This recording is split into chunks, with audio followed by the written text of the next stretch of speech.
Hello everyone, আমার নতুন একটি ভিডিওতে আপনাদেরকে অনেক অনেক ভালোবাসা। দিনটা 18 এপ্রিল, বেশ কয়েকদিন আগের ভিডিও, কয়েকদিন নয় মাসখানেক আগের ভিডিও। তো প্রথম বৃষ্টি, গ্রীষ্মের প্রথম বৃষ্টি।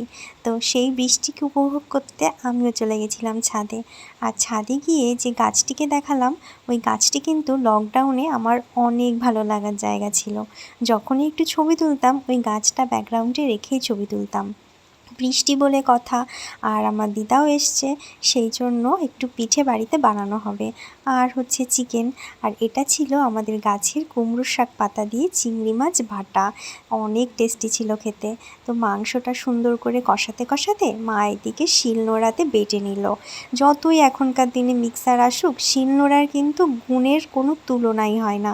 শিলনোড়াতে বাটা যে কোনো জিনিসই খেতে অনেক বেশি সুস্বাদু হয়। আর মাংসের সাথে আমাদের বাড়িতে আজকে হবে হচ্ছে সাজের পিঠে আর ভিজানো পিঠে, যেটাকে ওই সাজের পিঠেই দুধের মধ্যে ভেজানো হয়। তো এটাই, এই যে তার জন্য ওই দুধটাকে মা তৈরি করে নিচ্ছে পিঠে ভেজানোর জন্য। দুধটা যেই রেডি হয়ে যাবে সেই কিন্তু ঢেকে রেখে দেবে। এরপর সোজা ছাদে চলে যাব আমরা পিঠে বানাতে। তো পিঠে এদিকে উনুনে হচ্ছে, আর বাইরের পরিবেশটা দেখুন কত সুন্দর। তো এই যে এই পিঠেগুলো তুলে নিচ্ছে, আর এগুলো তুলে কিন্তু সরাসরি হাঁড়িতে দিয়ে দেবে। আর একদম নরম তুলতুলে এই বৃষ্টির দিনে সাজের পিঠে, এটা হচ্ছে অনবদ্য স্বাদ। এই স্বাদের কোনো তুলনাই হয় না। আর মাংসের সাথেও সাজের পিঠে খেতে কিন্তু অনেক ভালো লাগে।